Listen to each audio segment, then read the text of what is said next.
Ikaze cyane mu kiganiro cy'uyu munsi muri kumwe nanjye Natasha Kiza. Ndagushuje cyane wowe papi n'ak'umuryango uherereye mu Bujumbura i Burundi. Wakoze cyane gusiga comment usaba ko ntusuhuza. Niba kandi nawe ukeneye ko ngusuhuza usige izina ryawe aho hasi. Iyi video ngiye kubaganirizaho muri makeya ni kwereka yuko umuntu muri kumwe nawe koko ari ukuri agukunda kandi ufite preve zishoboka. So nyemerera urangize iyi video yose kuko ukuri kose urakubona video irangiye. Nta na rimwe azaguha impamvu ituma utamwizera niba koko agukunda 100%. Iki ni ikintu ukwiye kwibuka buri munsi. Nta na rimwe ashobora kuguha impamvu idatuma utamwizera. Ntuzibaza kuki ari kwitwararika gutya na gutya muri uyu mubano. Niba gukunda by'ukuri, iki ni ikibazo uzagendera kure cyane udakwiye no kwibaza kubera ko arimo aritwararika gutya na gutya. Kuki arimo arampa impamvu zatuma mpungabana umunsi ku wundi. Iki ni ikintu nkubwije ukuri yuko niba koko agukunda by'ukuri, iki gitekerezo nta na rimwe uzacyumva kiza muri mind yawe. Ibikorwa bye bizavuga byinshi kurusha ibyo agusezeranya. Ibikorwa bye byonyine akora nibyo bizaguhamiriza yuko koko agukunda.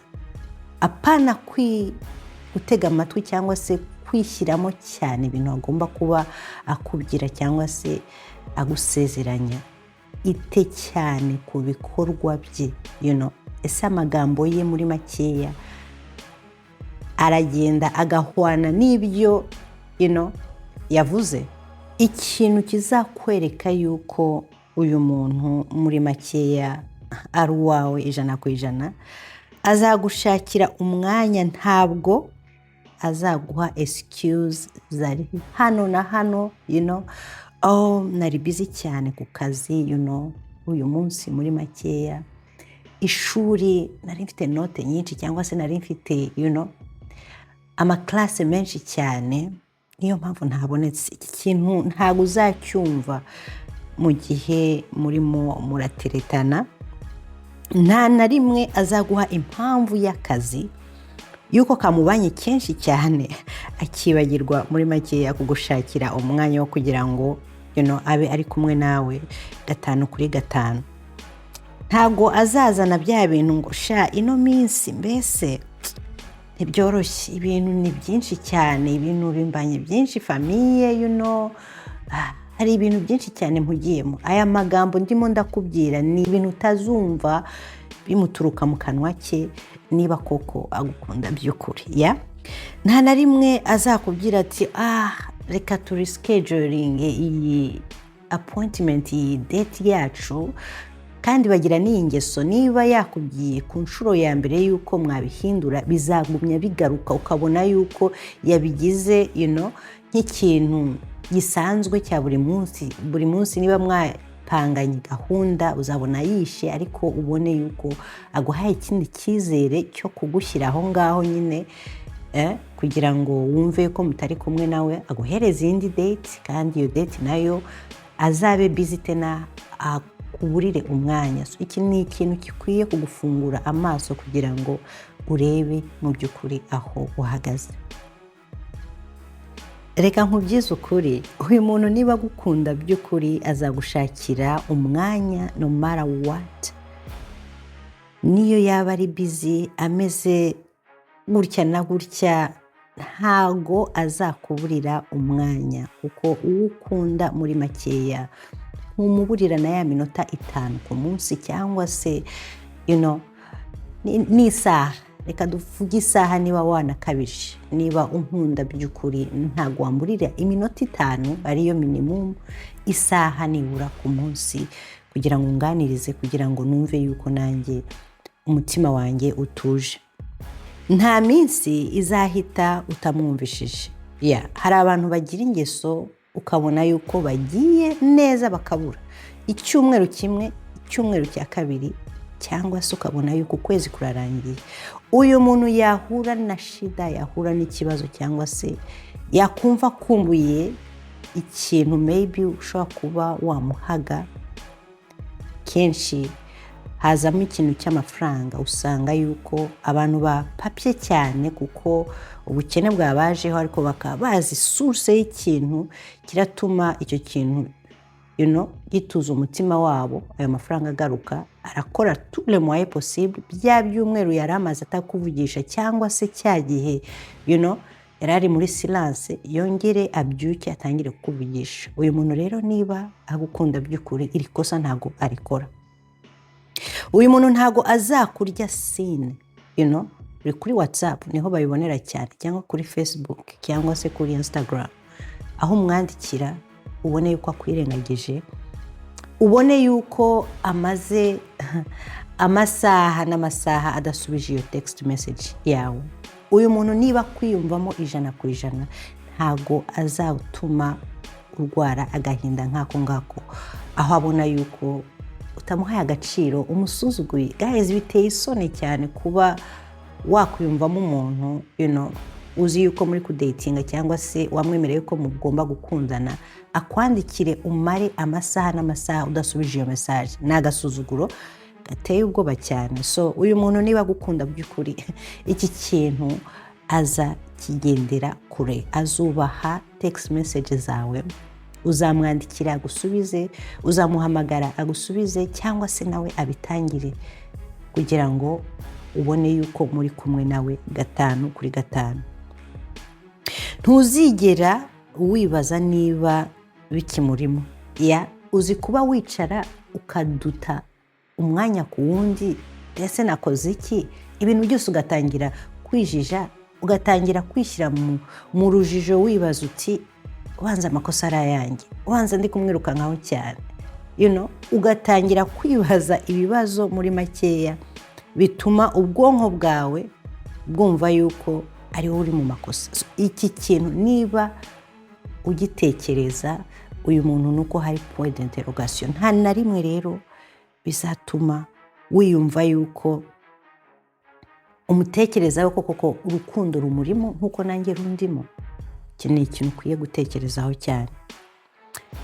Hari ikindi kintu ngiye kuganiraho hano muri make kiratuma ufunguka cyane. Dore ikizakwereka ko atagukinisha, right? Aha noneho niho ugiye kumenya uti uyu muntu ameze ate. Azifuza kukumenya 100%. Uzasanga ibibazo ari byinshi cyane atangiye kukubaza ku buzima bwawe. Guys, ntabwo ashaka kugira ngo akomezanye n'umuntu atazi. Azahera hasi cyane ku bintu udashobora kubutekereza mu bibazo akubaza. Muri makeya nuko akeneye kugira ngo amenye uwo ari kudatinga ni muntu ki. Niba utangiye kubona ibibazo biri deep cyane, yinjira cyane mu buzima bwawe, ashaka kumenya uwo uri we, ashaka kumenya icyo ukunda, ashaka kumenya aho uhagaze mu buzima, ibibazo ni ikintu muri makeya kiguhamiriza 100% yuko umuntu ibintu bimurimo 100%. Kuko udafitiye umwanya nta mpamvu yo kugira ngo wicare utangire ubaze ibibazo. No, ibibazo rero ni ikintu kizaguhamiriza yuko ari uwawe 100%. Azifungura kubyi impamvu ari muri uwo mubano, kuko ntiyifuza ko wumva yuko ari wowe uri kumwirukankaho inyuma. So azarasa ku intego, akubwira ati ndi hano kugira ngo datinge kuko mfite plan izi nizi. Ntago uzaba ari wowe mbese wumva yuko niyo bishyiramo imbaraga nyinshi cyane. No, azaba clear kubwire impamvu ari muri uwo mubano muri makeya. Ntuziyumva yuko umwirukaho inyuma. Iyo ni preve ya mbere izatuma umutima wawe ucururuka, cyangwa wumva yuko uguwe neza muri uwo mubano, aho kuba wumva yuko ariho uri gukora cyane muri uwo mubano. So azaba clear, akumenyeshe impamvu ki ari muri uwo mubano. Azakwereka 100% ko muri kumwe, si igihe yumva yuko gusa agukeneye, ahubwo arashaka kugira ngo wivanemo cya kintu cy'uko wakumva yuko ahari ari aho ngaho kugira ngo guprofite cyangwa se ku nyungu ze. No, azakwereka yuko muri kumwe 100%, ntabwo ari muri urwo rukundo kubera inyungu ze, ahubwo ari muri urwo rukundo kugira ngo muryoshye, mwishime muri kumwe nawe. Hari abantu baza bakihishahisha ntumenye ibyabo cyangwa se ibibagenza. Uyu muntu muri makeya uzasanga atari wa wundi uza akakubipa akagenda akamara amezi n'amezi, ukabona yuko muri makeya atumye winjira mu rujijo. No, uyu muntu azirinda icyo kintu. Nta na rimwe uzabona yuko agenda akadisiparesa ntiyongere kugaruka mu buzima bwawe. So iki ni ikintu kizamuranga.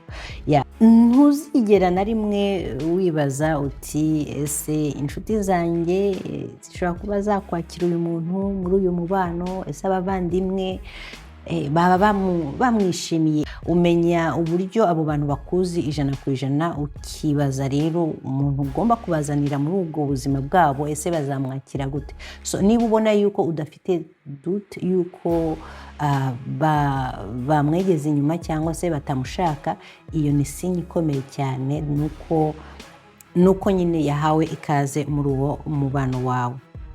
Urabizi neza yuko iyo udashyize akabaraga, iyo udashyize effort nk'iyo mugenzi wawe arimo arashyira muri uwo mubano, biguca intege cyane. Iki rero ni ikintu utazabona na rimwe muri uwo mubano iyo udatangiye kwibaza ibibazo nk'ibyo ngibyo. Utese ibyo nshyira mu rukundo uyu muntu nawe arabishyiramo.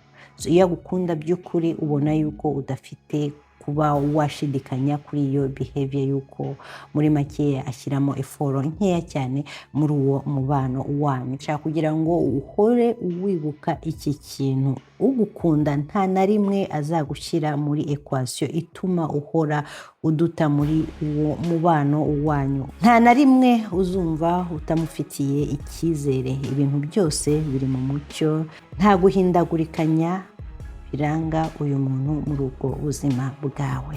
Ndarangije rero mbibutsa yuko ibiganiro byanjye ari byo gutuma urukundo rwawe rukura umunsi ku wundi. Niba ukunze iyi video mu by'ukuri, niba hari ikigufashije, wibuke unsigire comment aho ngaho. Ikindi usangize iyi video abandi kugira ngo ibafashe. Mumbwire icyo mukeneye ko nabaganirizaho ubutaha. Muri makeya ndi ready kugira ngo mbagezeho ibyo ngibyo. Turi kumwe rero. Imana ibakomeze cyane aho muri hose. Ciao, bye bye.